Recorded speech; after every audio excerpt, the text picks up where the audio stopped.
whatever sin you may commit, but will never ever commit or forgive a person who commits themselves or dies upon shirk towards Allah subhanahu wa ta'ala.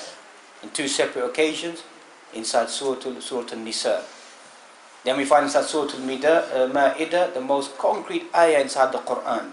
But some people try to say this da'wah is da'watul Wahhabiyya or Najdiyya or A'lan or Fulan. That's what some people begin to say. This da'wah is the da'wah of the Quran. The Quran says, إِنَّهُ مَنْ يُشْرِكْ بِاللَّهِ فَقَدْ حَرَّمَ اللَّهُ عَلَيْهِ الْجَنَّةِ وَمَأْوَاهُ النَّارُ وَمَا لِلظَّالِمِينَ مِنْ أَنصَارٍ. Clear cut inside Surah Al-Ma'idah. Allah subhanahu wa ta'ala is saying, not a shaykh is saying, or not a person is saying, they've only extracted it from the Quran. The Quran is saying, إِنَّهُ مَنْ يُشْرِكْ بِاللَّهِ. Indeed, whoever commits shirk with Allah subhanahu wa ta'ala, فَقَدْ حَرَّمَ اللَّهُ عَلَيْهِ الْجَنَّةِ. Haram ala hada shakhs. It's haram for that person to ever go into paradise. Simple.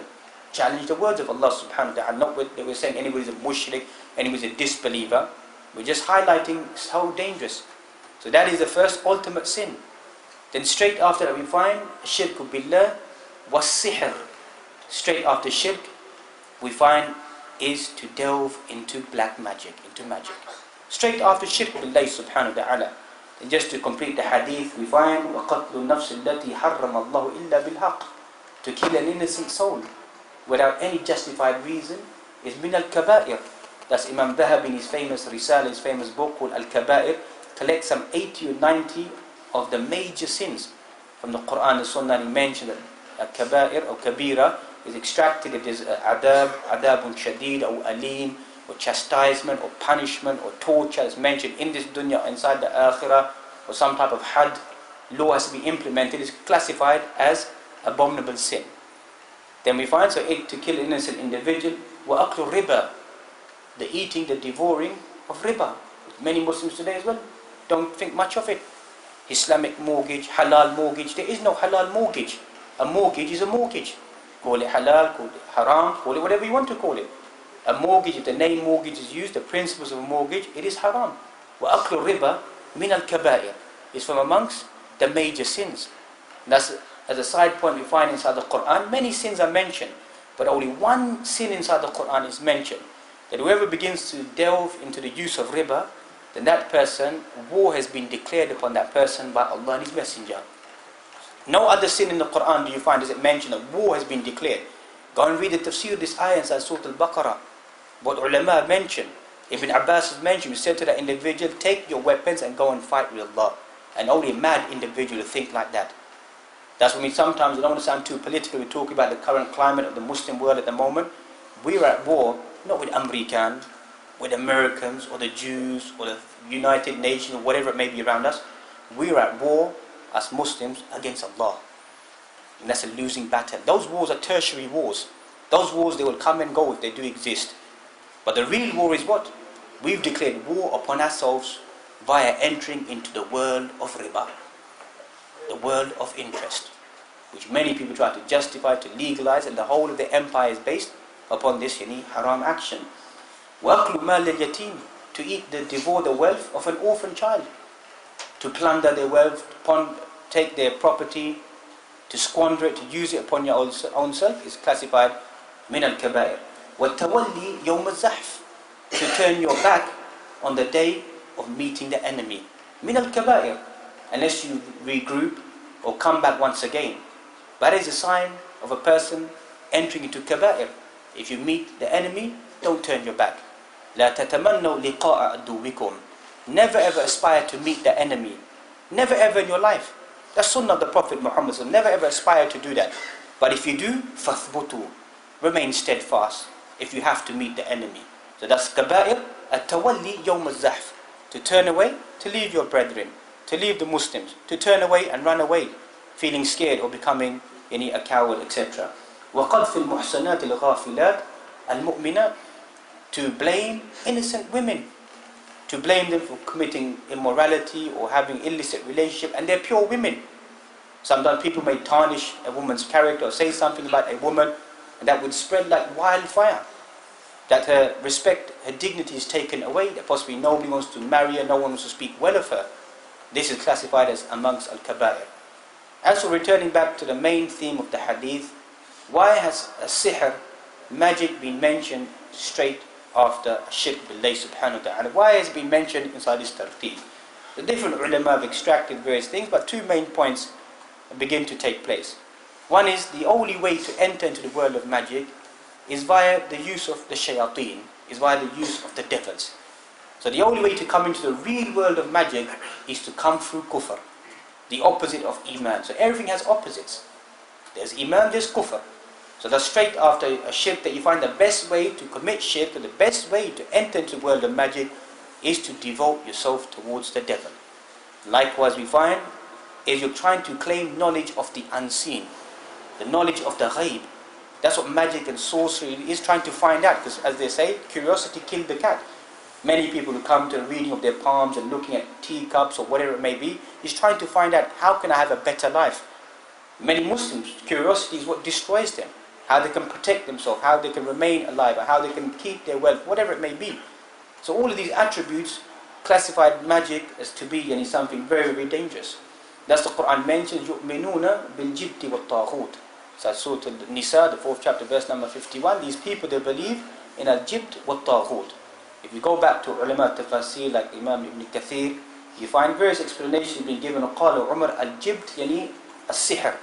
بمعنى الجبت بمعنى is sihr, is magic. وقيل الطاغوت هو الشيطان. طاغوت is يعني الشيطان. وقد قيل أن الجبت بمعنى الكاهن. الجبت is a soothsayer. And الطاغوت هو الساحر, is the magician. Another explanation that we find, الجبت بمعنى الساحر بلسان الحبشة. So الجبت, in accordance to Abyssinian language, is what a magician is known as. As a طاغوت هو الكاهن, a soothsayer, person who predicts the future. So this is how the Quran describes these individuals. That's in the Sunan of Imam Tirmidhi that we find, إِنَّ حَدُّ السَّاحِرِ قَتْلُهُ. The punishment of a magician is he needs to be executed. وَلَوْ تَابَ. Some ulama, they mention, even if he repents, we still kill him. We still execute him. Why do we still execute a person who's a magician or sorcerer?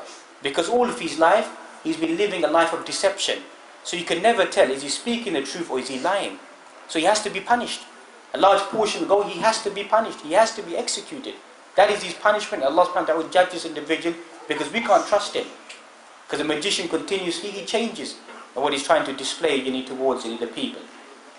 If we go back to that verse inside Surah Al-Nisa, the 4th chapter, verse number 51, you find in the Sahih of Imam Bukhari, كتب عمر بن الخطاب رضي الله عنه أن يقتلوا كل ساحر وساحرة قال فقتلنا 3 سواحر. Umar, he wrote to the people that to kill every male or female magician that you find.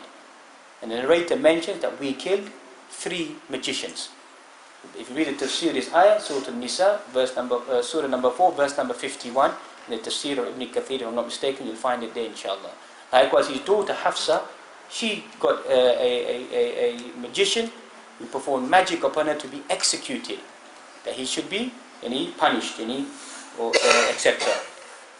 So what is, before these people make the attacks upon the Islamic law that we're trying to execute magicians and people involved in sorcery, etc., that's not our aim. We're just trying to highlight what the Islamic law mentions. Because even according to them, if you go back to Christian sources, you go back to Judaism, you find some harsh words are mentioned about these individuals who practice magic, what's known as witch hunting and witch trials. They had certain tests that they went through, and they began to kill certain individuals or execute them. Officially, according to Judaism and Christianity, you find to characterize magic as something which characterizes magic as something forbidden, and witchcraft as something which has been where it began to prosecute practitioners of it according to various degrees of severity. So magic is only possible by the use of the shaitan and the agents of the shaitan. The use of the jinn is the only way that a person can really enter into the world of sorcery or black magic. What is the beginning of magic? Ulama mention that sahara, in the word sihr, goes back to something which is khufyatan, something which is done in secrecy. It's not done in the open, or it's done in the early hours of the morning in a state of darkness. So it's done that visibly, you cannot visualize magic. You cannot visualize it with your eyes. It's done in total seclusion, in darkness, or whatever it may be. It's hidden from the normal naked eye. is the intent of magic, and it creates the meaning that some of them mention of being deceptive towards people around you. هو ما يفعل الساحر من الحيل والتخيلات.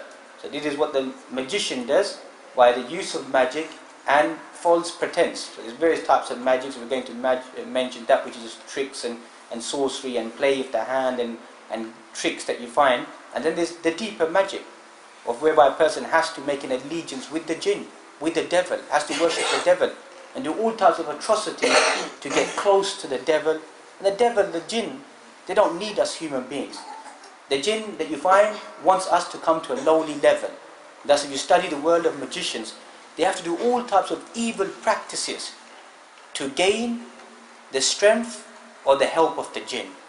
The jinn don't need our help, but they just want to see how low we will go as human beings.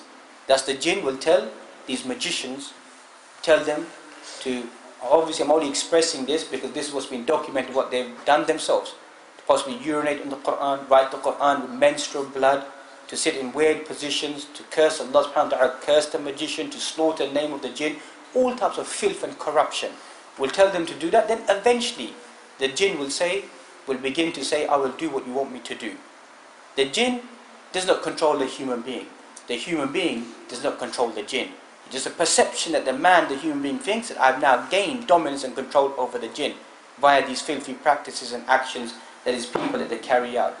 Other ulama mentioned that magic has been derived from magus, which is old Persian language of the Zoroastrians, the fire worshippers that we find of worshipping a famous astrologer amongst the priests, whose name was Magus. From his name we find the beginning of magic. Others say that magic entered the English language approximately in the 14th century via the French word magique, and they entered into the current practice that we find in the world of magic.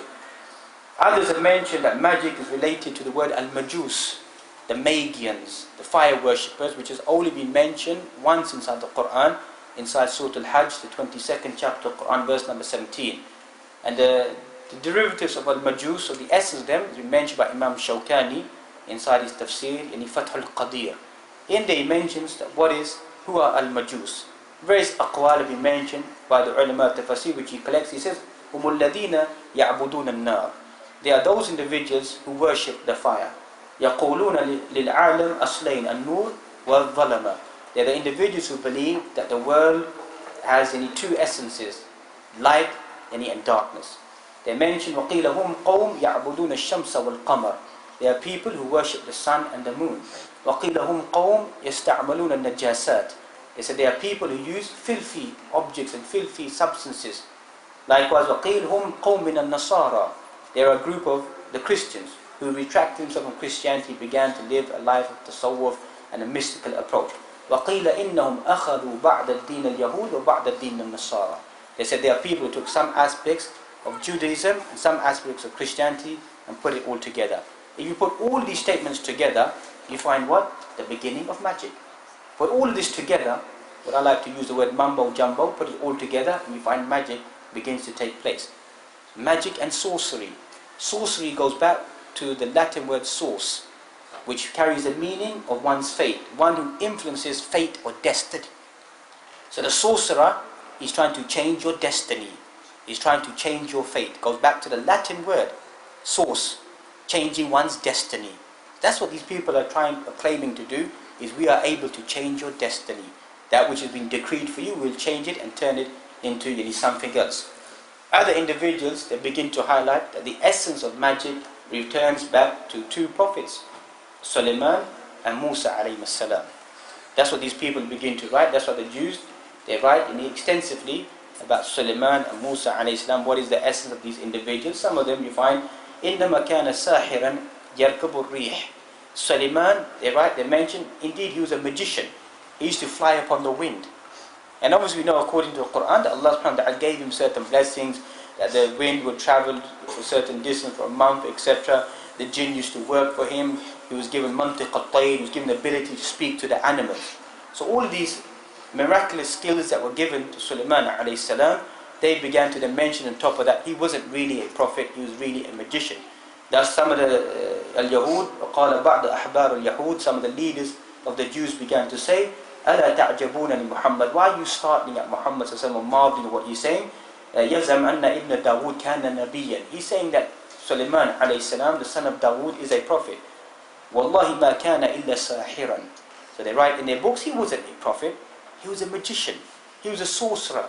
Is what they attribute to Sulaiman alayhi salam. That's why even you go and you study what's known as Kabbalah, that you find the Jewish practice of magic, etc. They take it all back to Jewish traditions.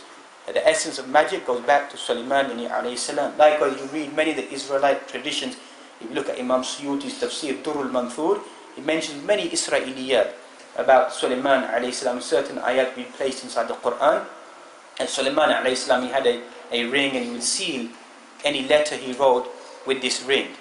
And so when he entered into Baytul Khala, into the lavatory, into the bathroom, he removed the ring and he left the ring with his slave girl. And as he was inside the lavatory, these are all Israelite traditions that we don't believe in, but just to highlight the emphasis of what they begin to portray about Sulaiman alayhi salam. And so the jinn came, or the devil came, took on the disguise of Sulaiman alayhi salam and asked for the ring. And took the ring from the slave girl and went away and began to take the letters, the writing of Sulaiman, and between each line began to place kufr, etc. inside there. So Sulaiman alayhi salam, he came out, he asked for his ring. The girl said, "You've already taken the ring." And that's when Sulaiman alayhi salam discovered that the jinn has taken his ring. Likewise, they mentioned that underneath his throne is where he kept his material. And that's when he passed away, they broke open his throne, underneath his throne, took out the letters, whatever was written there, and began to place sorcery and magic in between every single line. This is some of the attributes that's been written in Israeliyat, and we all know this is all false, to attribute this to Sulaiman alayhi salam. So thus you find the Quran mentions, وَاتَّبَعُوا مَا تَتْلُو الشَّيَاطِينُ عَلَى مُلْكِ سُلَيْمَانَ. Narrate to the people about what these people are saying about Sulaiman alayhi salam, that which has been the shayateen begin to mention about Sulaiman alayhi salam. وَمَا كَفَرَ سُلَيْمَانَ وَلَكِنَّ الشَّيَاطِينَ كَفَرُوا. Sulaiman alayhi salam never committed any disbelief. So according to this ayah, the first thing that we learn, that Sulaiman alayhi salam never committed disbelief, never involved in sorcery, never involved in magic. وَلَكِنَّ الشَّيَاطِينَ كَفَرُوا يُعَلِّمُونَ النَّاسَ السِّحْرَ. Indeed, the devils have disbelieved. They are the ones that began to teach people sorcery and magic. So to attribute magic to Sulaiman alayhi salam is kufr. It's disbelief, is unacceptable. As the Quran is praising Sulaiman alayhi salam here. وَمَا أُنزِلَ عَلَى الْمَلَكَيْنِ بِبَابِلَ هَارُوتَ وَمَارُوتَ. And that which has been sent down upon Harut and Marut. Imam Qurtubi goes to the view that وَمَا أُنزِلَ وَمَا نَاءٌ نَافِيَةٌ, ma of negation, that nothing was sent down upon Harut wa Marut. That's the view that Imam Qurtubi goes to. Even that's not the meaning here, as other ulama tafasir have mentioned, that there were certain things that came down to Harut and Marut. Who was Harut and Marut that we find? Some ulama mentioned they were Jibra'il and Mika'il alayhi salam, but that is false. Others said they were just two angels. Because the angels posed a certain question. When they saw how human beings were behaving, how we follow a life of lust and desires. So the angel said, how strange. Just like we find at the beginning of Surah Al-Baqarah, whereby you find the whole discussion. Allah subhanahu wa ta'ala begins to highlight about Adam alayhi salam. وَإِذْ قَالَ رَبُّكَ لِلْمَلَائِكَةِ إِنِّي جَاعِلٌ فِي الْأَرْضِ خَلِيفَةً. When Allah subhanahu wa ta'ala said to the angels, indeed I'm going to create a viceroy who is going to come upon the earth. And the angels began to ask Allah subhanahu wa ta'ala, are you going to create a creation when we are praising you, we're remembering you? A creation is going to come and do what? Spill blood and create fitna upon the earth.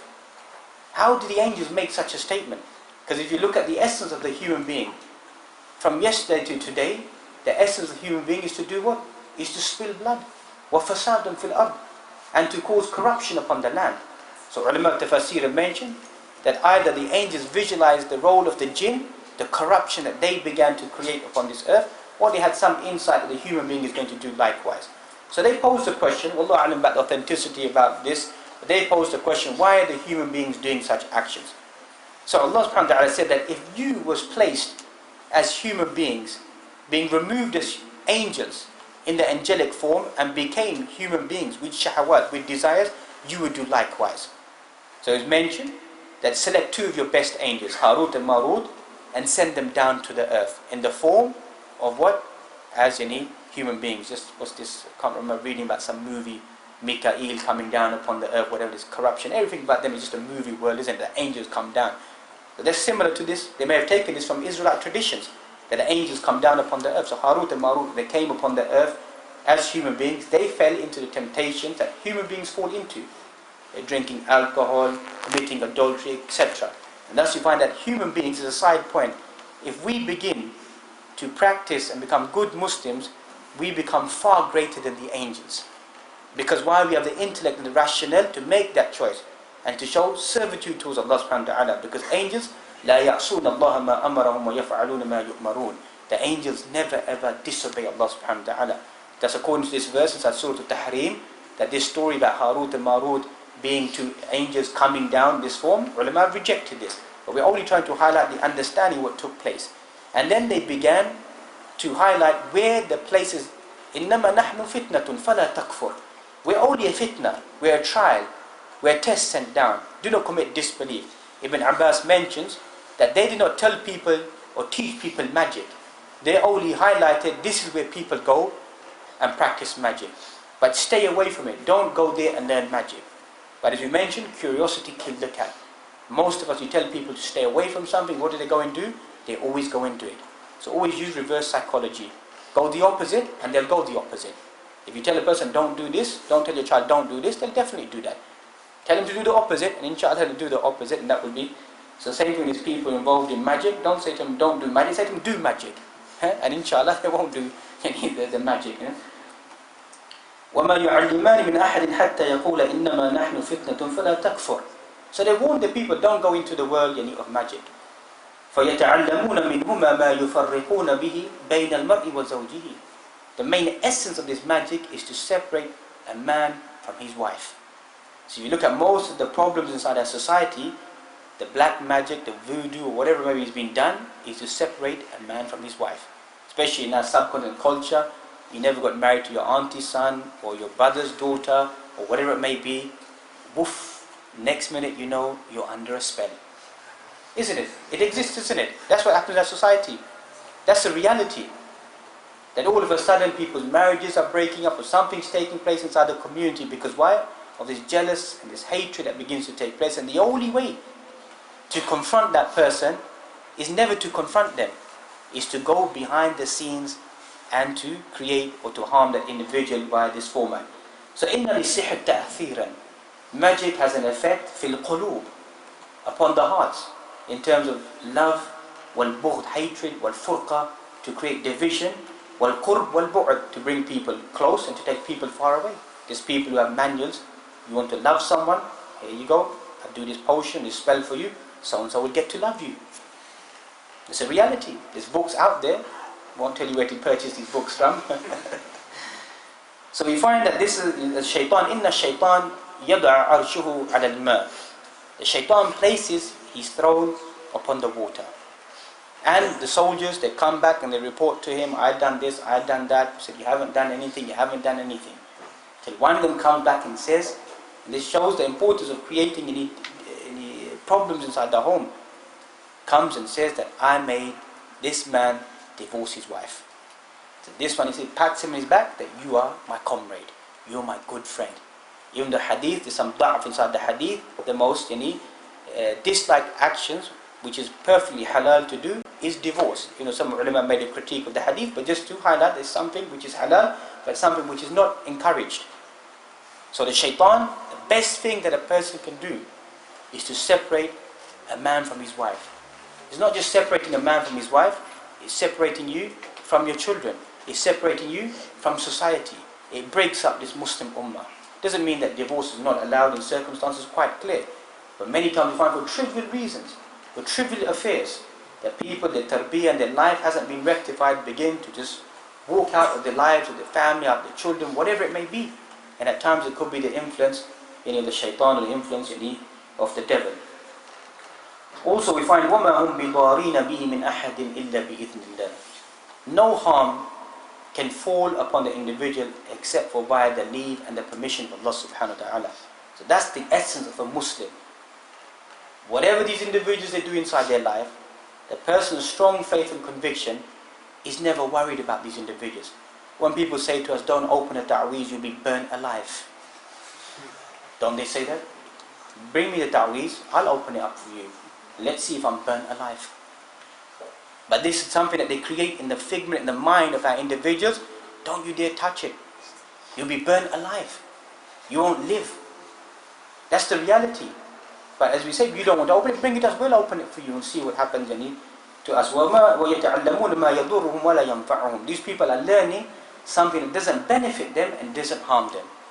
So magic is a science that doesn't really benefit and it doesn't really harm. It's just a great big illusion that's been created that people begin to think that there's some benefit or there's some harm inside this action.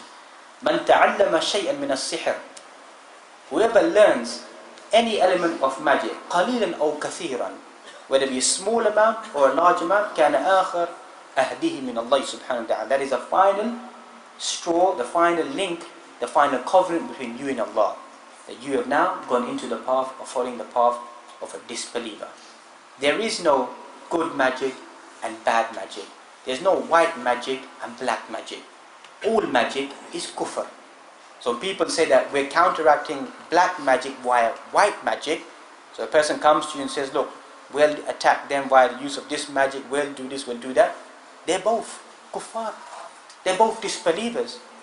That's what they are, called Sharia. And likewise they portray Harry Potter, etc., white magic, Lord, we shouldn't use the word Lord, should have Voldemort and whatever it may be, and we have to take whatever it may be out there. We're the good magicians. There's no good magicians. It's all kufr. White magic and black magic is all classified as kufr. So they say white magic is a mild magic, a benign form of magic to help people. And black magic is the wicked magic. Even that terminology is racist, isn't it? فَلَا تَكْفُرْ.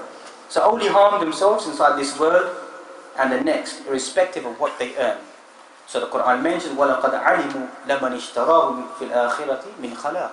These people know that they will have no nasib, and no share of the hereafter will be given to these individuals who practice this practice of magic. وَلَبِئْسَ مَا شَرَوْا بِهِ أَنفُسَهُمْ لَوْ كَانُوا يَعْلَمُونَ.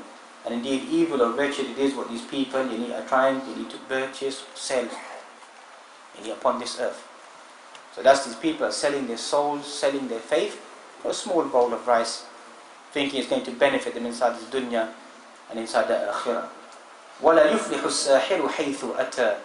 The magician will never be successful whichever angle he comes from. Magician will never be successful, not in this world and not inside the akhirah, is a promise of Allah subhanahu wa ta'ala. The other individual that they hide behind is Musa alayhi salam. إِنَّ هَذَا لَسَاحِرٌ عَلِيمٌ. Indeed, this is a knowledgeable magician. So they try to look at the context of the story of Musa alayhi salam, because sorcery was rampant, magic was rampant. They try to use the evidence. Fir'aun says that he's just a magician. So he only came with that which was to counteract the people. Every messenger comes with a miracle to counteract whatever the people are involved in. So he came with the signs to show to his people and to prove to them that which they believe in is something which is false. So that's the ulama mentioned there's two types of magic. That which is known as illusionary magic, and that which is the clear falling into the concept of kufr, of disbelief. And some have gone to debate about genuine magic and illusionary magic, but at the end of the day both are kufr. Whereas illusionary magic that you find, or the pure genuine magic, both are classified as the form of disbelief that the person needs to stay away from it. So sometimes you find a mixture of genuine and illusionary magic. People walking on fire, people walking on water, whatever it may be. So it could be illusionary magic and pure genuine magic as well. Turning a rock into an animal, cutting a body into half, and then going through it, or walking into the fire. That's what Jundub ibn Ka'b and the companions, when a person was doing this type of magic acts or whatever it may be, cutting a body in half and bringing it back together. And if you study it carefully, there's certain elements of putting certain things that exist there. So what did he do? He got the magician and he cut him in half and said, bring yourself back together again. So you're busy putting everybody else back together, put yourself back together firstly. Thus you find تُخَيِّلُ إِلَيْهِ مِنْ سِحْرِهِمْ أَنَّهَا تَسْعَى. It made perceive to them. So when the people visualized, it was perceived to them that the strings, the sticks are moving. So the magicians have done some magic over their eyes. Just like today you have camera tricks or whatever it may be that makes it look like something is taking place. Something that they've done at the time of Musa alayhi salam. سَحَوْا أَعْيُنَ النَّاسِ وَاسْتَرْهَبُوهُمْ. They covered the eyes of the people around them, and they did what? They frightened them. So if you go back to the world of magicians, whether it be people like Houdini, who died in 1926, you find all these tricks that you used to do come out. Some of it could be the use that some people say you're able to dislocate your shoulder and able to take your arm out and unlock yourself. You may have had, little small whatever keys to open the padlocks, whatever it may be. It could be the use of the jinn to help him take out of this. Who else do we find? David Blaine being buried alive. What else? Drowned alive, frozen in time, whatever it may be.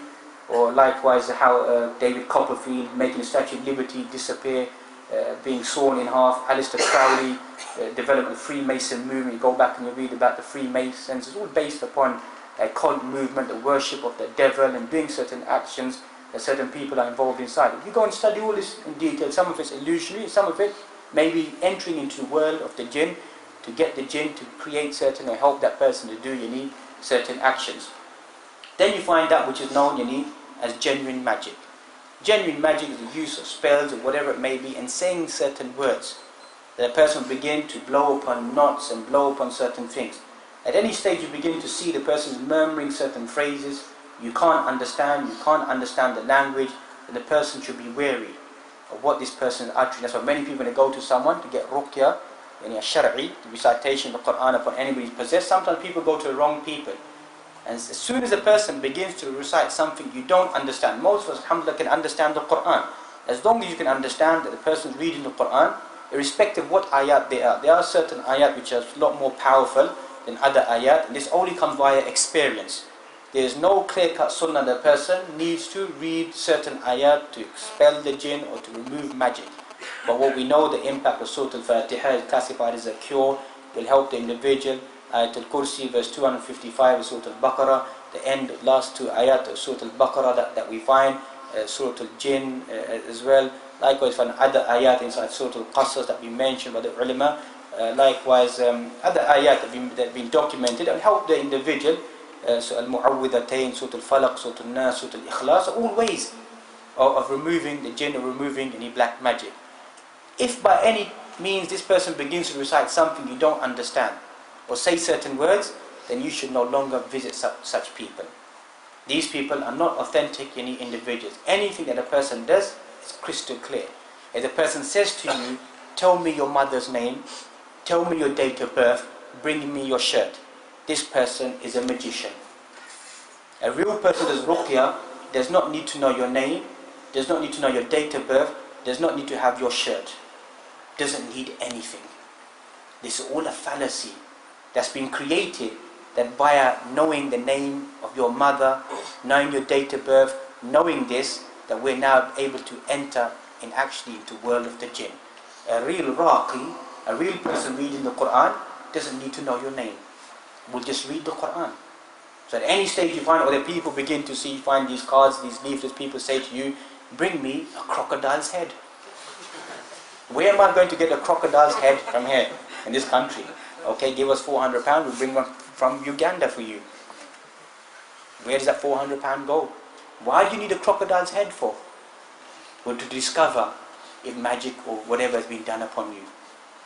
Or someone sitting in a different location, send us, as I mentioned, his shirt, or send this to us, we'll find out. All these individuals are using the jinn. And control of the jinn is haram.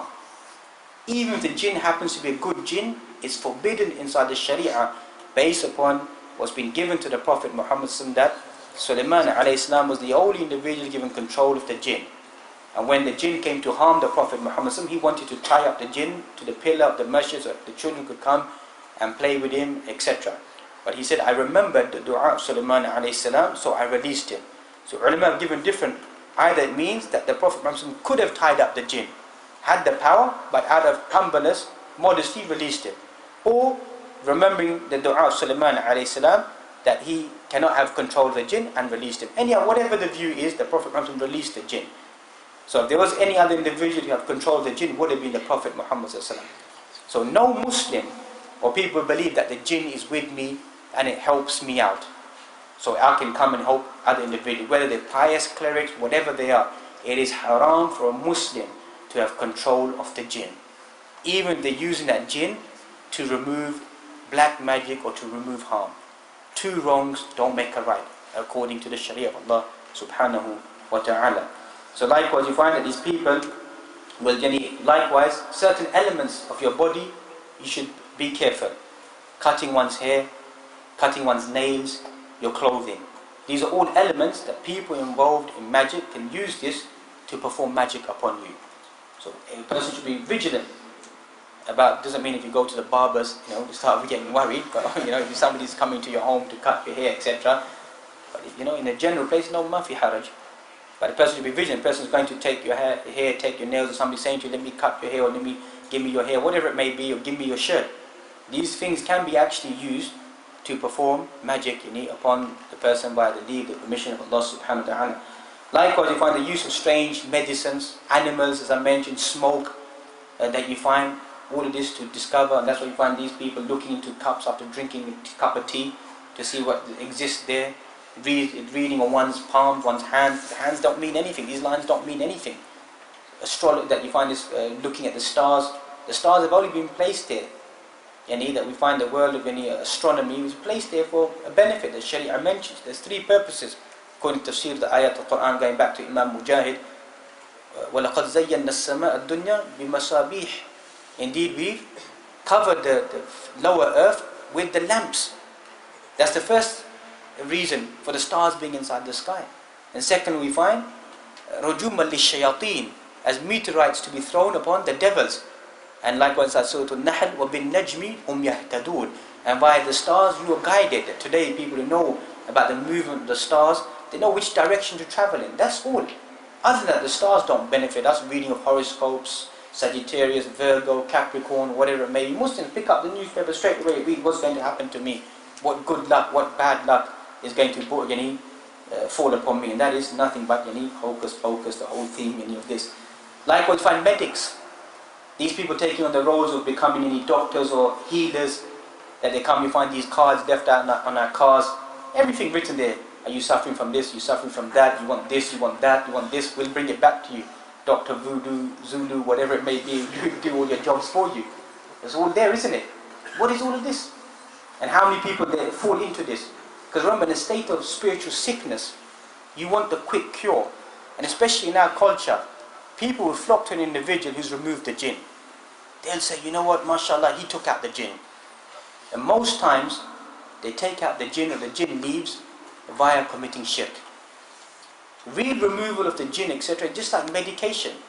You have to continue to take doses of weakening the jinn till eventually it leaves. It's a prescription. Anybody who says instantly the jinn will be removed should be wary of that as well. Because these individuals that you find, they're tricking the individuals. The jinn will enter into the body of the individual. And the jinn will say to the person, sacrifice at such and such a grave, on such and such person's name, and I will leave the body. So when our people, they come to these saints, the saint will say, I'll remove the jinn. But there's one thing you have to go and do. Go to so-and-so's dead grave and sacrifice outside that grave. That is pure shirk. The jinn will leave the body of that person and stand there and laugh, and you've committed what? You've committed shirk. That person becomes famous in our community. He's a person who does what? Who removes the jinn. إِنَّمَا نَحْنُ فِتْنَةٌ فَلَا تَكْفُرْ. This is a fitna. Life is a fitna. Life is a test. That's the Quran mentions. Alif Lam Mim حَسِبَ النَّاسُ أَن يُتْرَكُوا أَن يَقُولُوا آمَنَّا وَهُمْ لَا يُفْتَنُونَ. Do people think we're going to say that you believe and you never be tested? This is a test of Allah subhanahu wa ta'ala to see who is going to remain patient, who's going to turn to Allah subhanahu wa ta'ala. Most of our people, unfortunately, don't turn to Allah subhanahu wa ta'ala. They turn to the graves, they turn to the shrines, they turn to threads, they turn to ta'weed, the amulets. Even the scholars have discussed, the only ta'weed, if it is allowed, even though this is a view that most of us we don't take, if it contains purely the Quran. That's a minute view. If it contains purely the Quran, some of them have allowed you to wear it. But you find man wukila alayhi faqad ashraka. Whoever places their trust on that action amulet has committed what? Committed shirk. So some people wear this ta'weed and thinking it contains the Quran, but 99% of the time it's not the Quran. Open it up. squiggly lines, mumbo jumbo, this and the other place there, name Allah Ar-Rahman, and that's it. The rest is all confusion. Doesn't contain the Quran. And most people wear it and they say it protects me from evil. Friday night tonight, Saturday night, how many of them are in the club? You see them, Sheikh, I'm wearing my ta'weez, protects me from doing any haram. Done every single haram under the moon. My mum gave it to me, I won't fall into any bad luck, anything wrong won't happen to me. And the day you're not wearing it, got picked up by 5-0, no wonder. I didn't have Ayatul Kursi in my pocket today. No wonder I crashed the car. That's what we become, superstitious individuals, hanging threads on our car like Sikhs and Hindus, back of our cars, protects me from the evil eye, from black magic. That's what we become. Our faith isn't based upon threads. That's not the faith of a Muslim, it's threads, or this bad luck, or a black cat came in front of me, I walked under the ladder, I opened an umbrella inside the house, I spilled salt, the mirror cracked, 7 years of bad luck, the rabbit's foot is good luck. All this, read all the history about all this. Nothing but corruption, but kufr, Greek beliefs, etc. that we find. And as I began with, our faith is based upon authenticity, upon pristine beliefs, is what the Muslim develops in his life and upon. Likewise, you find finders. You want to find property, you find something, then you find these people who find something for you. That's nothing but the jinn can go and find something instantly. Likewise, when you come to people reading of the crystal ball, it's all just a pretend thing, or moving cards, or the lights begin to move. This is was known in the world, or was having contact with your qareen. All of us, we have a qareen, a jinn with us. And sometimes the qareen doesn't die. So the person could die, and the qareen stays alive. So if, may Allah forbid, I have control over my qareen, and somebody here inside this room, and they're sitting here, my qareen will go to that individual and extract the information about them.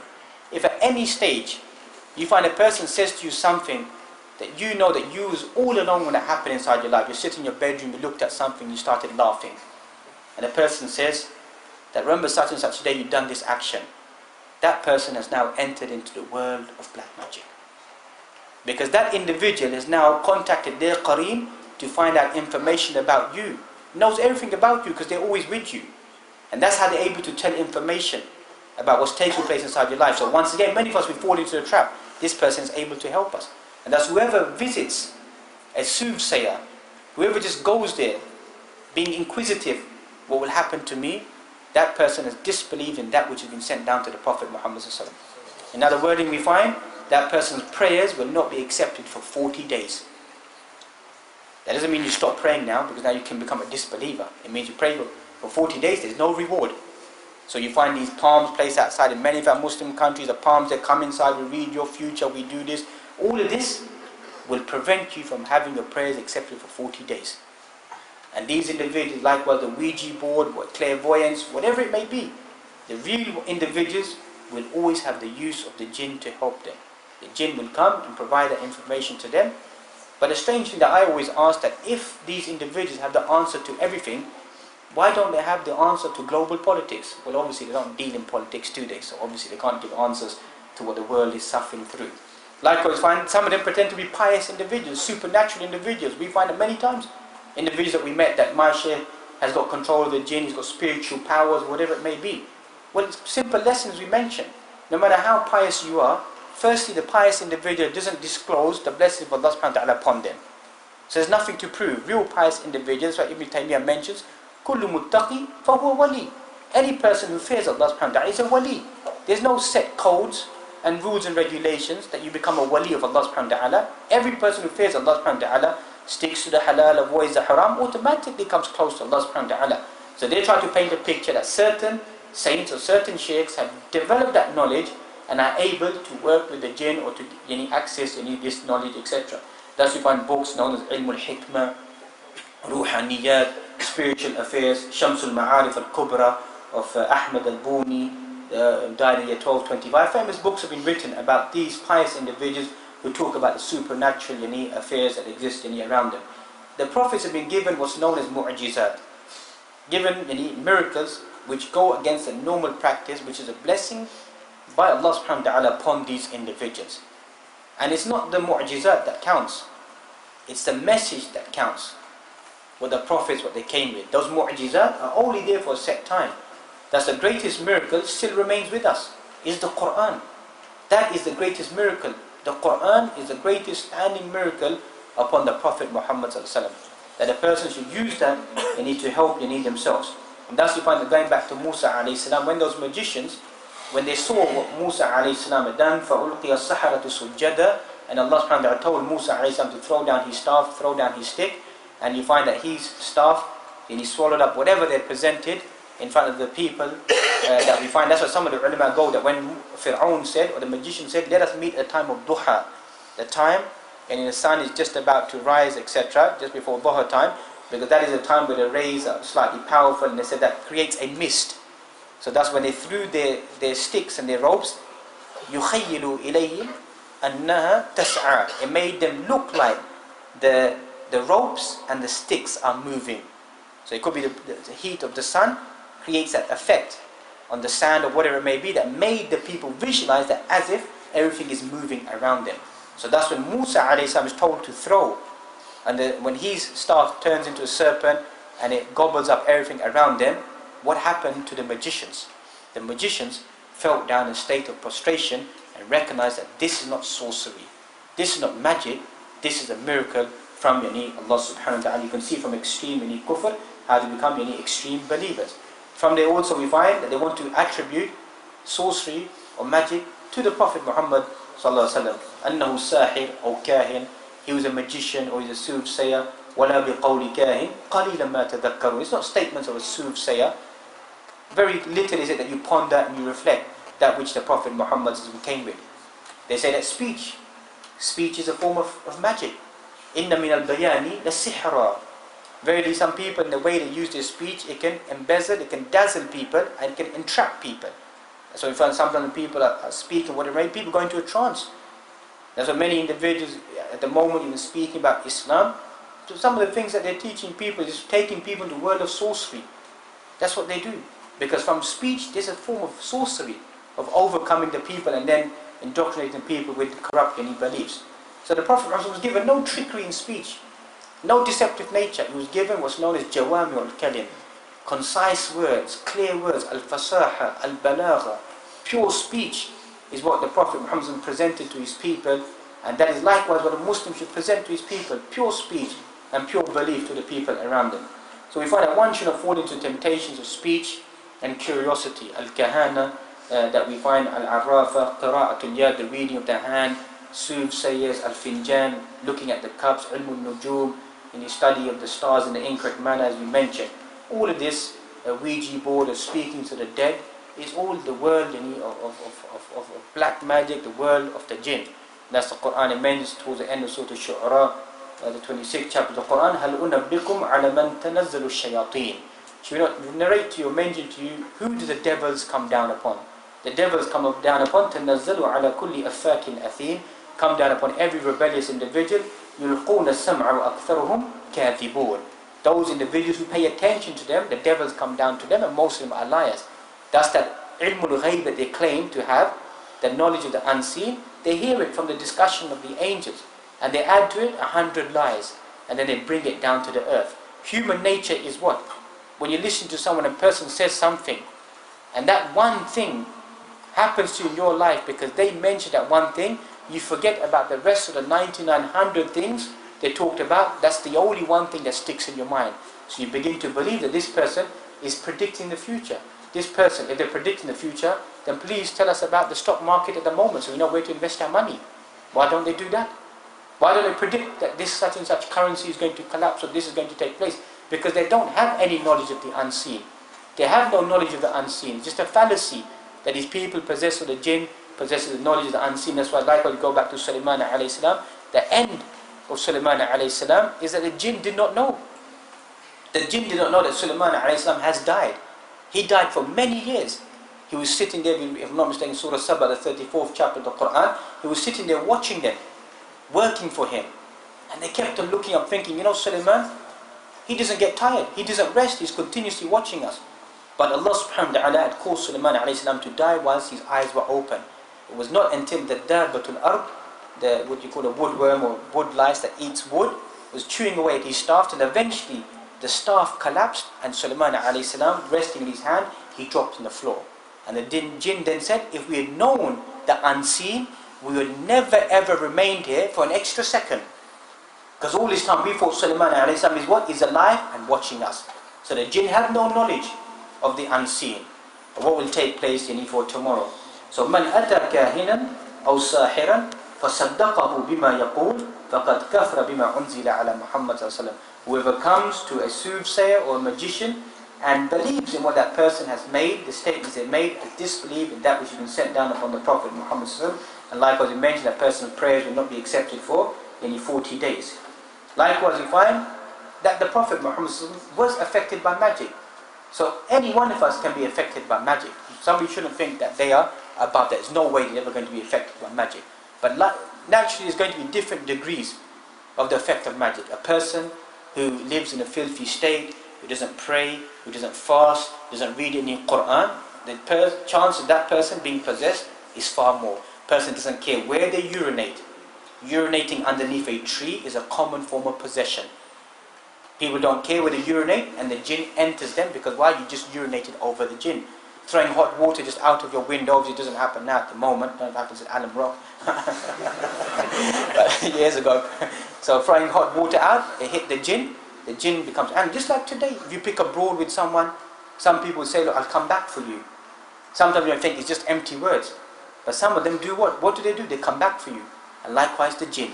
You pick a brawl with the jinn will say, okay, I'll come back for you. That's why even the word of ruqya, when you begin to extract the jinn, and you begin to take out the jinn, many of them will threaten the raqi. They'll say, I'm going to come back for you. Many's happened.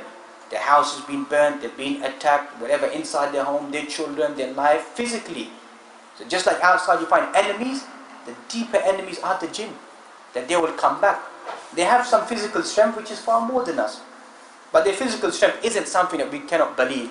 Maximum 4, 5, strength of 5 men, etc. Maximum. So you can still hold the jinn down. Likewise, signs of possession that you find a person begins to speak in strange languages.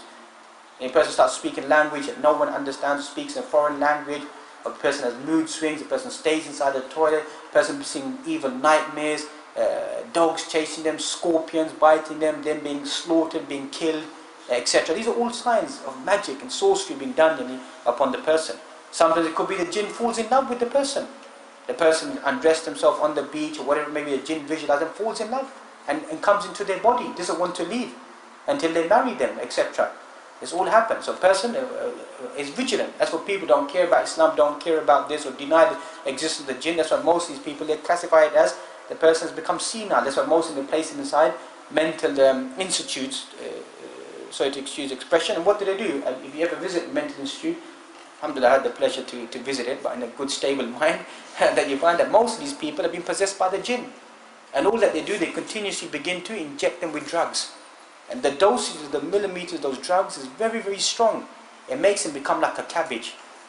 So it destroys their mind and their faculties, and the jinn may just leave the person. Once a jinn leaves the person is dead.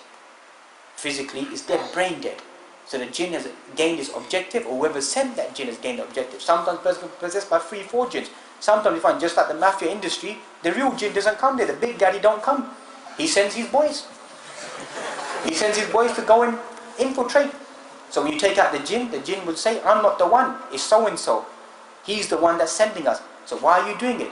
We're only doing it because he's forcing us. Just like today, you find on road that they're telling us to do these actions. So the real jinn just stays away, sends the boys to get on with the action. This is reality as well. So one way that a person needs to learn their faith, learn the Islam, and it makes it far less, that the chance of the person being possessed. But a person still can be harmed. But the effect of that harm will not be so powerful. That's you find, you read the tafsir of Mu'awwidhatayn, Surah Al-Falaq and Surah Al-Nas. You find Labid ibn A'sam, who was a person who done magic upon the Prophet Muhammad sallallahu alaihi wasallam. He took a date seed and he wrapped it up in a special format, and he dropped it inside a well or a certain location. And so he took the hair and the comb of the Prophet sallallahu alaihi wasallam and placed it inside inside a shell. So this is normally, whenever they do magic, to preserve the magic, they will wrap it, it will be covered. Because once it breaks, then the magic, whatever it may be, it will open up and it will have no impact. So they try to preserve it by covering it with something, making it strong. And that's sometimes they'll place it in strange places.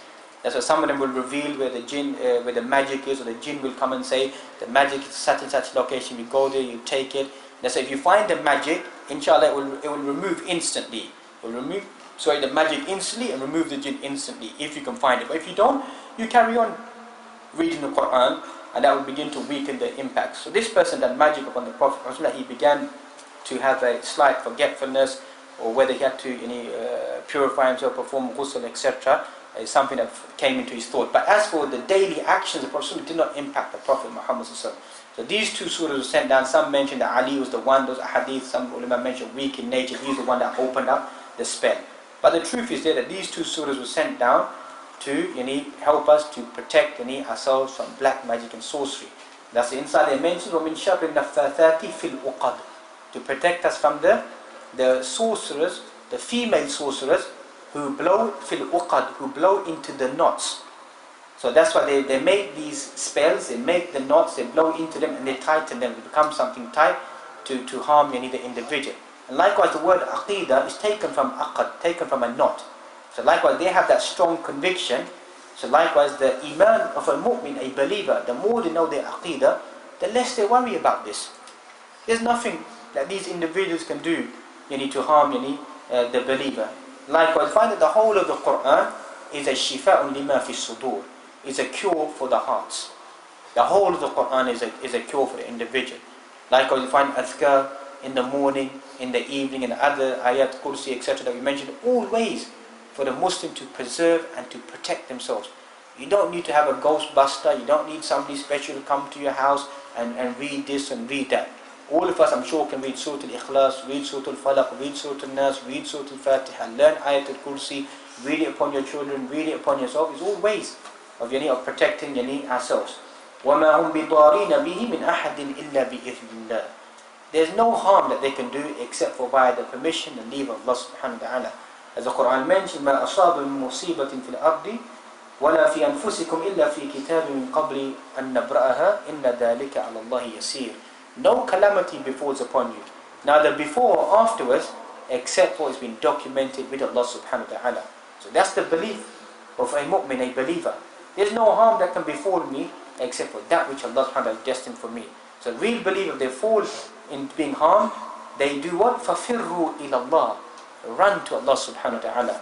Don't run to the graves, the shrines, the peers, the faqirs, this, that and the other. Run to Allah. And most Muslims don't want to do that. Most Muslims don't want to pray 5 times a day.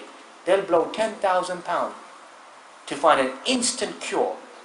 Because remember, when you're in a state of sickness, you'll do anything.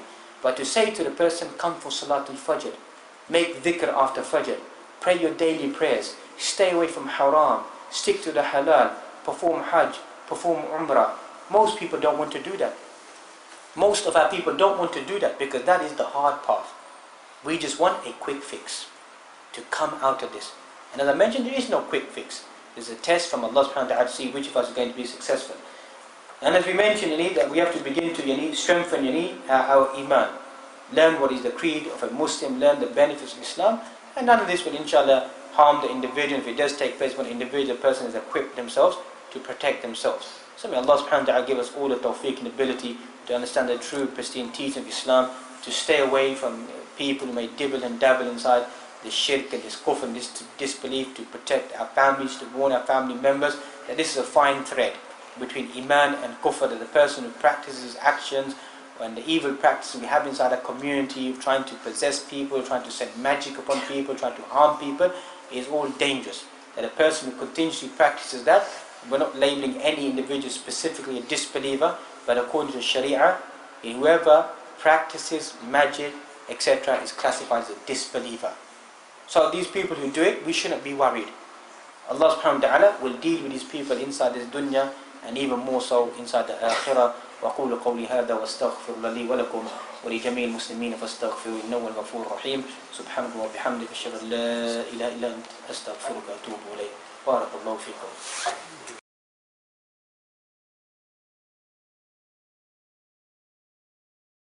question, sometimes we get these text messages that if you have to send this message to 10 people, and if you do, nothing bad will happen. If you don't, then this will bad will happen. You're obviously living in a modern world now. Before, you used to be pieces of paper, photocopy them and send them to people. If you can't go to Ajmer Sharif, then just send us a £50 check, and the tabarruk, the dust will come to your house.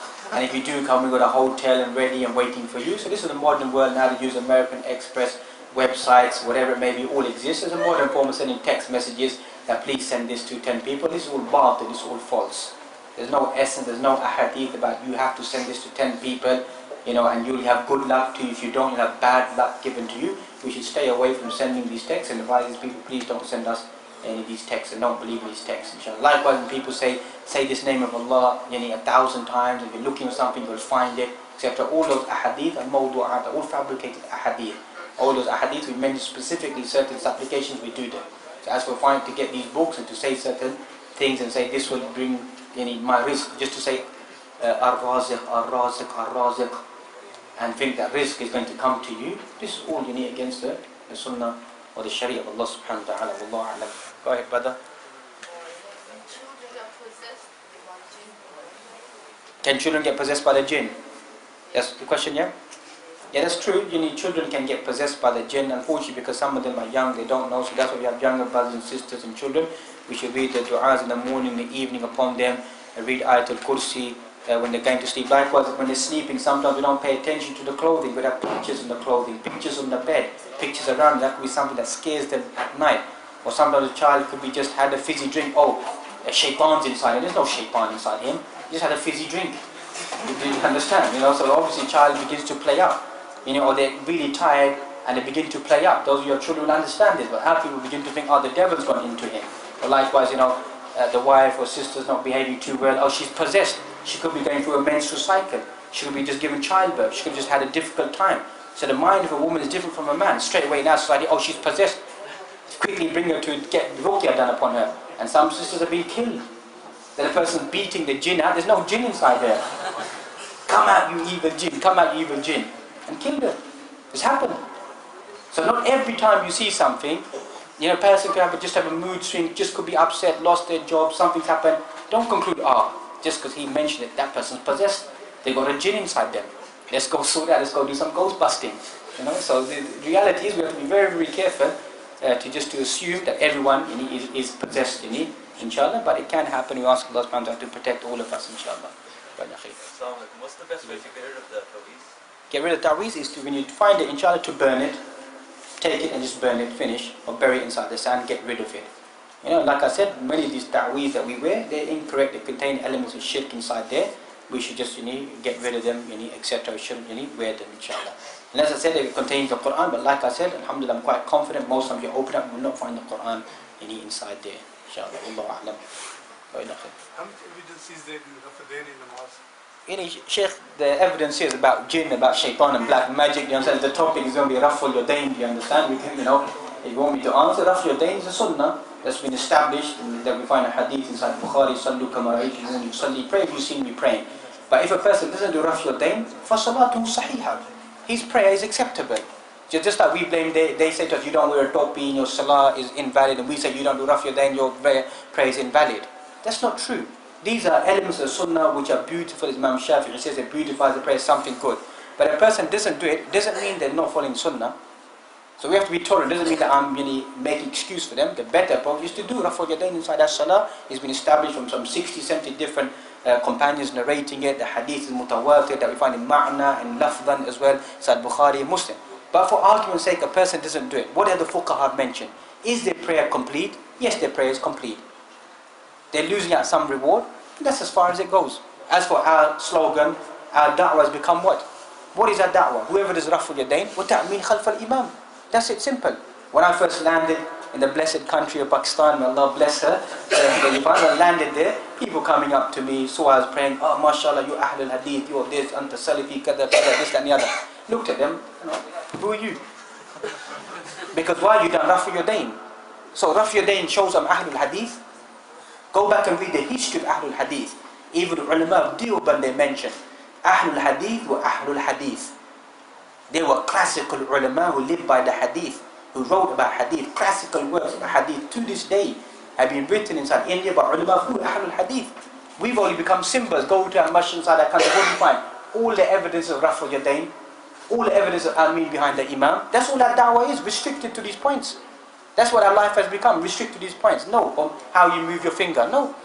There's far more aspects of our da'wah we need to revitalize once again, and this is the essence of our da'wah. Don't you have people, Ahlul Hadith now, going to these sorcerers, going to these fraudsters, going to these magicians, our own family members, their aqeedah become weak, they don't know what their belief is anymore. So real essence is strengthen our aqeedah, strengthen our belief, and present this da'wah at a later stage, inshallah. People will, inshallah, accept it automatically.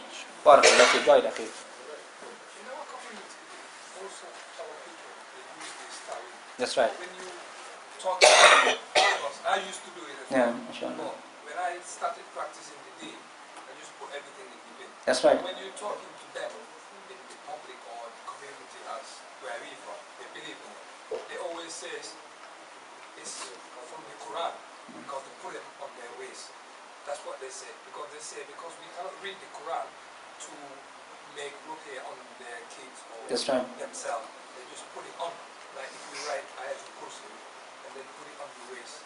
Like I said, if it's purely the Quran, some people have allowed it, you understand? But they don't know if it's If they don't know, then Jim's name in there or that's it, then he has to get rid of it. If you can clearly see the Quran, you open it up and you can clearly see the Quran. Some people say, oh, it said the name of Allah, but before it, it could say something in the Persian language, it could say the name of the devil, they could say Allah, then it could say something else. So something like get rid of it. But if you open it, it says clearly, for example, Ayatul Kursi, or the person writes it in front of you and ties it up and gives it to you. they made it and sent it. Yeah, that's what I mean. It's modern. It's a good business at the moment. You understand? Delivery, ta'weez is delivered to you, etc. It's all, you know, good. Alhamdulillah, good industry to get involved in at the moment. You know, whatever you want, you know. So, like I said, we stay away from it. Go ahead, Akhi.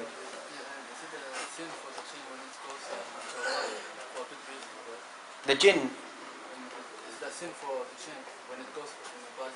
Hey. For any reason, like if a man is bullying someone, then the jinn goes in so that it stops. It is sinful. The jinn is not allowed, needs to be advised. It's haram for the jinn to enter the body of an individual, even if it's a good thing. Even if the jinn becomes a Muslim, the jinn needs to be told to leave the body. Do you understand? You know, if it wants to help, it can help and then go. That's it, finish. No one can try to control the jinn. Because the evil jinn, like I said, they want us to commit kufr. They want us to go towards that path of disbelief. So they don't need us doing these filthy actions I mentioned. The only reason why they want us to do these filthy actions is to show how low we are. Because the essence of the jinn, you know, they have a psychological complex. Do you understand? They're not intelligent as human beings. If you study the history of the jinn, they're not as intelligent human beings. So they, you need, just like you find, you know, what do you call those individuals, you know, blockheads. Do you understand? Well, but might get attacked by the jinn. Do you understand? So because of that, they don't think sensibly. They don't think. They just does it, go and do something irrationally. So same thing, they may possess the person, but the person does ruqyah, tells the jinn to leave. Or the person takes a shahada, and even if they become Muslims, they have to leave. They say, where should we go? Say, you know, go Mecca, go Medina, go Iraq, go Baghdad. Go wherever you want to go, they can go. But they should not remain in the body of any individual. Wallahu a'lam. Go ahead, akhi. You know, sometimes people say like speeches include magic. That's right. Is there something like this? The speech includes magic. Yeah, you find here, ulama mentioned, sometimes a person, the way that they offer their speech, inside their speech, they begin to mesmerize the people. So sometimes you find the ulama of hadith that mention that a person may say, the Prophet Muhammad said a hadith. From the hadith, they move into a story. Then they say the Prophet Muhammad said. Then from there they move into a story. So what they're actually doing, ulama of hadith that mentioned, they're actually mesmerizing the people. So a general person would think what? He is narrating what? A hadith. But when you approach him, he'll say to you, I never said it was hadith. I was narrating a story. But so they're trying to trap the people into believing that what they narrate is a hadith. This is a type of sorcery. You listen to many individuals, I don't want to mention the name, not enough trouble it is at the moment. There are certain individuals who narrate certain things, and you mention that they never narrate the hadith. They narrate a story. Then they come back to the Prophet said this, and then go back to the story. So the average person walks out thinking that this is something that the Prophet said in his life, and he never said that. So you find that exists. That's one type of sorcery that we find, the meaning of inna min al-bayani la sihra, able to mesmerize people. Likewise, finding words. I know people able to convince a person, carry on, saying something until eventually what happens? Person is convinced, aren't they? Wallahu alam. Go ahead, Akhi, at the back there. Assalamu alaikum. Barakatuh.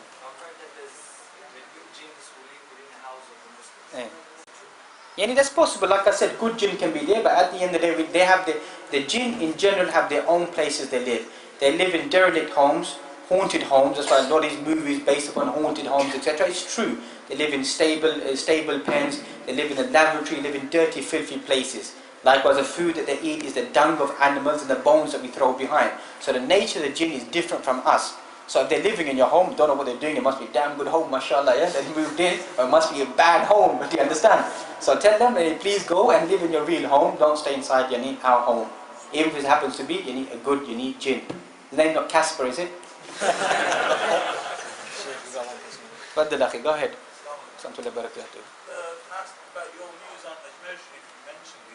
My views upon Ajmer Sharif, places like Ajmer Sharif, Brother Baghdad Sharif, Lahore Data Darbar, these are all individuals who were saints at one time of their life. But the problem is that many of our people are going there. I've seen what people do. They go and they ask the dead person. People say, no, they don't ask. A person will go there who doesn't have a child, say, give me a child, help me, you understand? That's what we're against. We don't have anything against Ajmer, Baba, or Data Darbar, etc., whatever it may be. They were good people. They were pious individuals. It's what the people have come and done at their shrines. Is what we're against. You don't need to come to a shrine to ask for help and for protection. So we're not against those individuals. That's what people try to portray. Oh, they don't respect them, they don't love them, they know they were pious individuals, they were good individuals. We're not saying that. We're not asking the question. The question here is, what do people go there? I've lived in Pakistan for many years of my life. Do you understand? And I know what takes place at these graves. So no one can fool me and say, you don't know what you're talking about. Because I've seen it with my own eyes. If you want to have a good time, you want to have a good rave, you want to smoke free weed, marijuana, and dance and enjoy yourself, come to the graves. If I'm wrong, correct me. You say, tell me that I'm wrong. That doesn't take place at shrines. So these shrines of these pious individuals, why are you allowing these haram actions to take place? Why? If they're pious men, respect their piety. But you find all types of haram and munkar takes place there, and people think that this is a good way to go. And it's a mafia industry. If I stay in that country, I'm already a marked man in this country, yeah? If I stay there, I'll be a dead man by now. That's the reality, I'll be a dead man. Because you speak out against them, they'll take you out. That's the reality, it's a mafia industry. Our message we began with is a simple message. We have no hidden agenda, nothing to hide about. Most of these bees, whatever it may be, I've moved about with them and know them, what they're involved in. It's all just a great big front. Real bees, real people close to Allah subhanahu wa ta'ala, don't go around doing these actions. Do you understand? They don't allow people to start kissing their hands, kissing their feet, women touching them, people throwing flowers at them, throwing money at them, giving them their property, giving them land, giving them this. And then they have the audacity to say, you know what? I'll give you a place in paradise, son. Do you understand? Sit with them. Sit with them. If you come into their gathering, you don't stand up in front of them. Why didn't you stand up in front of me? Why didn't you stand up in front of me? They get angry. And we know according to the hadith, the person wants you to stand up in front of them, never stand up in front of them. Don't bow your back down to any man. Not even to your mother, your father, to any shaykh. Don't bend your back down to any man. Your back only bends down to who? To Allah subhanahu wa ta'ala. So when we come in front of them, what do? We grab them like this, don't we? Why we grab them like this? The real shaykh will slap you in your face and say, stand up. Meet me like a man. Don't meet me like a beggar. Isn't it? Why are you meeting the person in that manner? They can help you. They allow people to dance in front of them. What's that about then? Oh, the Prophet allowed certain people to dance in front of him when he came to Medina. In that manner, he allowed people to dance and then touch your feet. Oh, you don't really understand. Do you understand? They're trying to mesmerize our people. Some people are illiterate. They're weak in their faith. They think, these people will help us, so we come to them. But just like we've come to these countries, we learn certain things. We need to recognize the corruption of our beliefs and try to correct our beliefs. We're not trying to have a go at Ajmer Sharif or whatever it may be. We respect these places, and that's as far as it goes. Wallahu a'lam. Go ahead, Akhi. Brother, what are the verses of the Quran that you can use for ruqyah? Can you listen to pre-recorded material such as on YouTube or something like that? How often should you say ruqyah during the day? And also, I forgot the last one.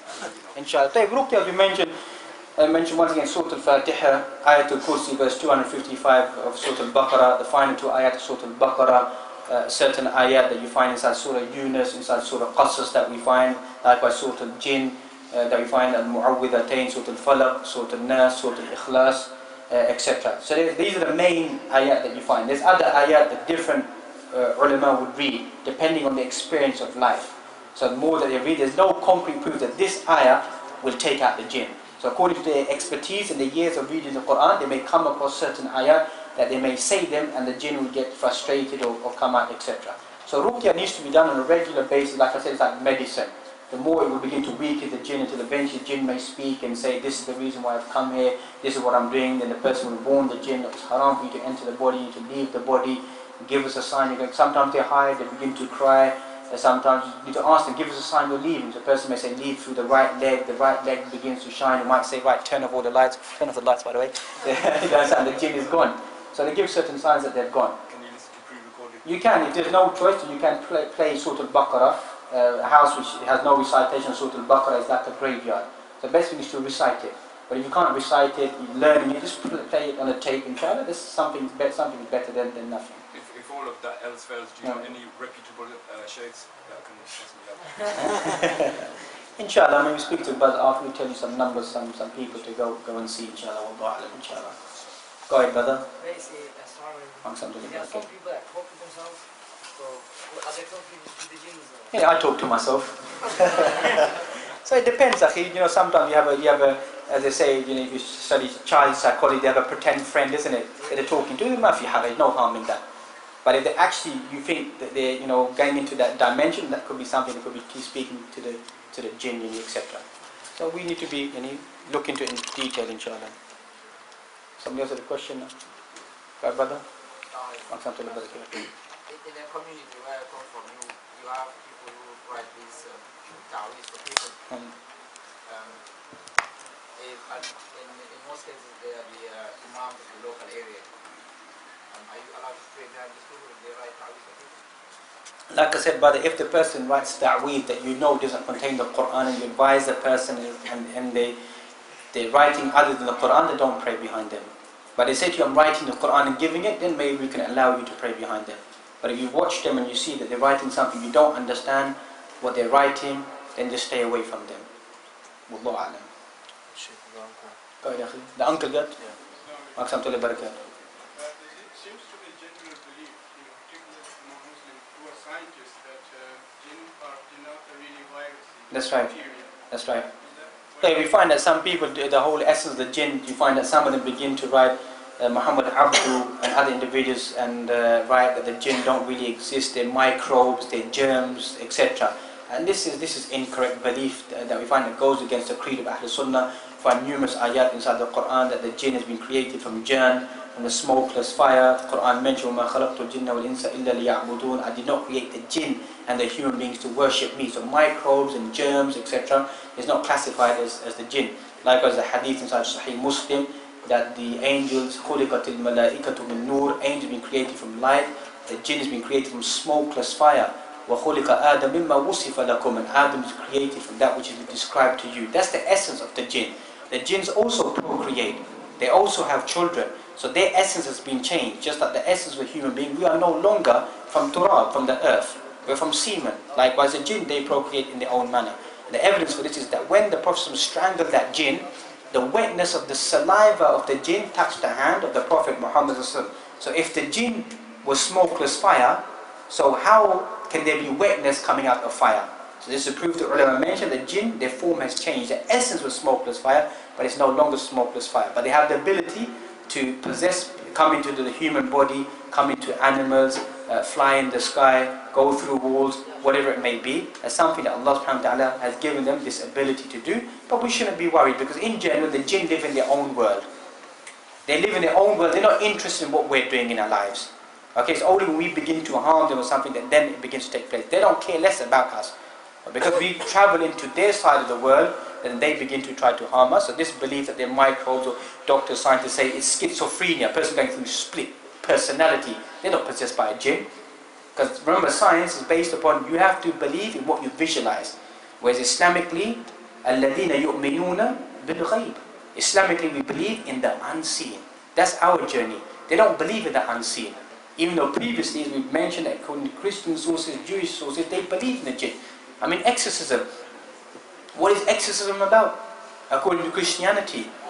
What's the difference between exorcism and ruqya? The difference is what? I take you out in the name of what? Of Christ.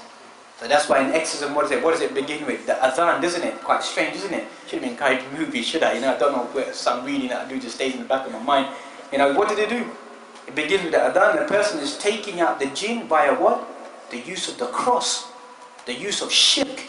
So the jinn will leave via, as we mentioned, concluded via shirk. So that's nothing special what they're doing, because they're saying, I tell you to leave via the name of Christ. Whereas we are calling upon Allah subhanahu wa ta'ala. And that is, so they believed inside their sources, but obviously the modern world begins to reject the unseen world, etc. Wallahu a'lam. Go ahead, brother. The jinn take the form of something else rather than being possess something else, or can they actually take the form of like an animal or a human being, not actually possess something? In general, as far as I recall, they cannot take on, you can never see them in their real form. They will always come within a form. So they either come into an individual and then begin to speak via the individual, or come into the animal. So one individual is walking by and he kicked the cat. There was a jinn inside the cat. The jinn then possessed the individual who was just walking by and decided to kick the cat. The jinn possessed him. So in general, the golden rule is that we cannot see them, but they can see us. So the angels can take the form of other beings. That's right. Jinn can't now. Allahu a'lam. Go ahead, Akhi. Just a clarification, you mentioned a couple of times that if the Tawheed contains Quran, that may be acceptable. Right. Just to avoid confusion, why is that?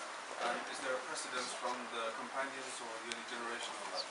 Like I said, obviously desires more research you're going to have. To be fair, as we mentioned, some ulama have allowed it to take just the Quran, but according to our teachers that we spend time with, they said the best is to do what? Stay away from it.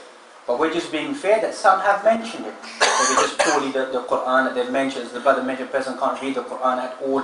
And some have said you can keep the Quran with you because the Quran is a form of protection, a form of healing. So they use certain general ayat to prove their point. But I don't incline to that view personally, that you should wear the Quran. You should not wear the Quran at all, because the Quran mentions شهر رمضان الذي أنزل فيه القرآن هدى للناس وبينات من الهدى والفرقان.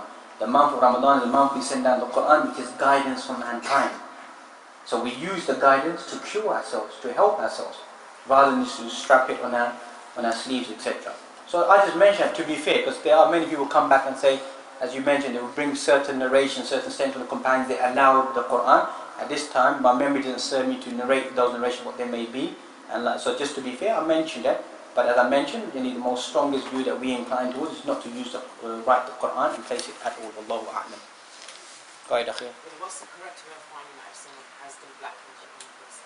The best way at the end of the day, like I mentioned, the person may be going through certain illness, or they may feel any sick, they're beginning to lose their memory, any strange things are happening to them. So the person can come to an individual who's skillful in reading the Quran, recitation of the Quran. They'll be able to read certain ayat and able to discover. They might tell a person to eat something or drink zamzam, the person may vomit, etc. And then from there they can begin to discover the person has been affected by magic. But like I said, at any stage, those people involved in being practitioners, they will never do anything which is hidden. So the real person, will always speak openly and deal openly. If any time it becomes something weird or strange, you need to just get up and leave. Even people may tell you, that definitely they'll remove the magic or whatever it may be. Anything which is hidden, you cannot see in front of you, just get up and walk away is the safest thing to do. Wallahu a'lam. Go ahead, brother. Is it possible for a female jinn to marry a human man?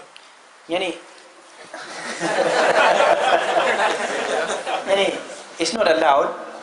It's not allowed for a female jinn to marry a man. If it's happened, it's against the Sharia.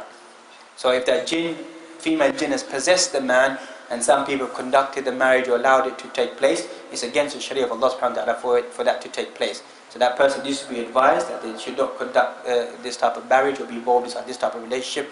The female jinn needs to be told to leave. And that's why you read the history of the monks and the nuns, that when they began to live in this rahbaniya, this monasticism, staying away from the natural sunnah of Allah subhanahu wa ta'ala, the monks began to have dreams of demons that they call incubi, that were female demons that came to them, so they began to have wet dreams, etc. They blamed it that jinn was having a relationship with them. And the nuns began to have dreams of sukubi, who were the male jinns that came and possessed them. So because you're going against the natural norm of Allah subhanahu wa ta'ala, that marriage is something which is allowed. So marriage to the jinn is not allowed. They marry amongst themselves, etc. And that's why you should be vigilant, that even while you find being intimate with one's family, to read the dua. Because if a person doesn't read the dua, then the jinn will be participating. And that's when people say, shaitan the bacha, isn't it? Because why? Because sometimes people have not read the dua of intimacy. That's affecting the child. So look at Sharia in great detail, all the right down to the final dot is telling us how we should conduct and behave ourselves and to protect ourselves from the jinn, etc. Likewise, the jinn, if you don't say Bismillah entering the home, then the jinn will come inside. And then if you don't say Bismillah eating your food, he says, today I've got a home and I've got some food as well. But if you say Bismillah, there's no food for him and there's no home for him. So when you go home, make sure you mention the name of Allah into the home, and he has to sleep outside. Go ahead, Akhi. You mentioned earlier in the talk about you see scorpions and other things in dreams. Are there any specific dreams that you might see if you're possessed? Like I said, brother, it moves from one person, you have to go to a practitioner. If in general, if you just have a one-off nightmare, don't say that's it. Do you understand? We're talking about continuously every night. You're sweating, you're seeing scorpions, you're seeing snakes, you're seeing evil pictures, images, people stabbing into you, trying to harm you on a regular basis. Not once in a while, we all have nightmares. Do you understand? It happens on a regular basis, 4 or 5 times a week. It's happening to you. Then that's signs in general. There could be magic or the attack of the jinn taking place upon the individual. The person can't sleep at all at night, etc. Like I said, the modern world does give you what? Sleeping tablets, isn't it? Have a higher dosage, knock you out, put you to sleep. So that destroys your mental stability, etc. But Islamically, we look at all these signs. Like I mentioned, a person is spending a long time inside the toilet, person is weeping for no reason, person's feeling depressed, person's eyes are rolling, likewise certain actions upon their facial expression that begin to take place. We want to stay away from the Quran, stay away from the masjid. All these are in general signs that we can begin to recognize there could be some harm done upon the person. Wallahu a'lam. Go ahead, Akhi. Last question. Yeah, inshallah. You don't want me to carry on, Akhi. I'm going to lock up and go, inshallah. Inshallah. We take 1 or 2 more questions, inshallah. Go ahead, Akhi. What's the Islamic view on sleep paralysis? Where you have this effect where you're sleeping and you feel something's holding you down, suffocating you. Here we find this hole that you find that begins to take place. Some have said that could be the jinn trying to harm the individual. And that's why you find that, alhamdulillah, if you keep yourself moist, your tongue with the dhikr of Allah subhanahu wa ta'ala, so you find that sometimes in your sleep you might say La ilaha illallah, and it breaks, doesn't it? You're trying to say something, whatever you don't say, but then that comes out and everything stops. So the clue to that is that if you keep yourself during the day remembering Allah subhanahu wa ta'ala, Allah subhanahu wa ta'ala give you the tawfiq and ability that even within your sleep, that when they begin to attack you, that you'll be able to break them. Likewise, Ayatul Kursi, it becomes that bubble around you, that shield to protect you from the jinn, etc. Like this, by the way, you said about the ta'weez, when you start believing like shirk. Someone like the ta'weez and he's believing it, but unknowingly though, they committed their shirk. No, unknowingly finish, Akhi. Anybody who unknowingly does it, they're forgiven, inshallah. That's right. Obviously, we have to teach people. I'm not going around like today. People might think, he's saying everybody is a kafir and this, that. No.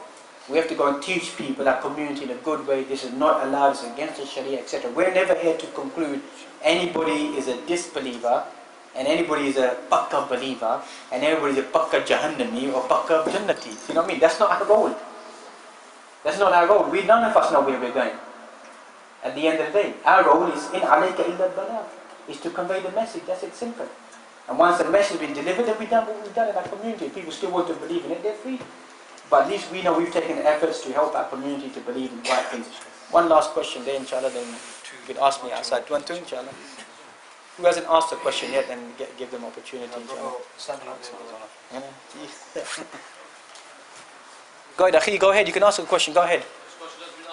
Barakallah fiqh. Go ahead, brother. Brother, ask a question before. Aqsam tali barakatuh. One of the brothers' question, if I understood it correctly, he asked, had jinn enter through alcohol, other substances such as drugs and stuff like that? Can they enter? Most times when our people are involved in alcohol and drugs, they say, oh, there must be some magic done on the person to get addicted to drugs and alcohol. That's rubbish. That's total rubbish. The person themselves got addicted to these drugs. Maybe the jinn may afterwards attack them, whatever. So most of our parents say, oh, unu jinn bag, yeah, that's why he's doing these haram things. No, the man's been out, dibbling and dabbling with drugs, got addicted to drugs, he's wrecked his life, he's wrecked his mind, because excessive smoking of weed and skunk creates schizophrenia, breaks your brain cells. Smoking of crack, cocaine, heroin damages your mind totally. You think you're Superman jumping off a building or whatever, maybe you're high. That's the reality. So turn around and say, oh, inu jinn bag, yeah, that's rubbish in my books. So these people got themselves addicted to these substances, so they need to wash themselves away from these substances. Once they're addicted, they could get possessed. That's totally something different. But some our parents like to say, oh, the jinn got him addicted to this. It's the wider community around us. That the tests and trials are there, and some people get involved with this, and they get addicted to these substances, it destroys their mind. That's what's happened to them. Right, brother? In my community, we have a lot of so-called imams. A lot of people go to them, mostly at night, to tell them about their problems, and to ask them to do istikhara for them. So for this people, it doesn't matter how many people come to them, they will take all their problems. And in the morning, people will go back to them and they will tell them about the dream that they have for each one. They will tell them things to sacrifice, stuff to solve their problem. This is like, can you definitely conclude that they use jinn? Yeah, they might be using jinn. How can you make, if 10, 15 people come make istikhara for 15 different people, have 15 different dreams in a night and give everybody a response in the morning? Doesn't really make sense, does it, in that sense? That they can have 15 different dreams and tell everybody what to do. So we in general, we should avoid, avoid such type of individuals and such practices that they have, inshallah. Yeah, go ahead, one more, that brother, this one, go ahead, brother mentioned istikhara, we allowed to do istikhara, and brother mentioned how to get rid of taweez. Taweez, you said bury it or burn it. That's right. If he has verses of Quran, he can still burn it. Dave, even if it contains the Quran, you're allowed to burn it and bury it inside the sand. So even if it's the Quran, you mix match of two, you're allowed to burn it and then throw it in the ocean, etc. Or you're allowed to bury it inside the ground. Is allowed according to Sharia for a person to do. Here you're not disrespecting the Quran, because for example, we have pages of the Quran that's ripped up. What should we do with them? So we have to get rid of them. That's allowed to do. Our intent is not to dismantle the Quran. As for, you mentioned before that, what did you say about them? You're perfectly allowed to do istikhara, but it's better the person does it themselves. You can ask one's parents, mother, father, elderly individual, a teacher, they respect to do it. But the better sunnah is a person does it themselves. Too many of us, we rely upon someone to do istikhara for me. Whatever you see in your dream must be for me. But the sunnah is a person does istikhara for themselves, and necessarily you don't have to have a dream to tell you what the answer is. It's not necessarily a dream. That many people believe it's going to be a dream. We'll take last question from the brother Mizan, inshallah. Can one's aqidah have an impact on the effectiveness of ruqya and jinns attacking them as well? Hey, so brother asking, can one's faith? Yes, it does. You have to believe that Allah subhanahu wa ta'ala is the one that cures, is the one that heals, is the one that's allowed this to take place. So the creed of the Muslim, that's what you always have to remind about. The belief is very, very important. If the belief is a shallow belief, you know what will happen?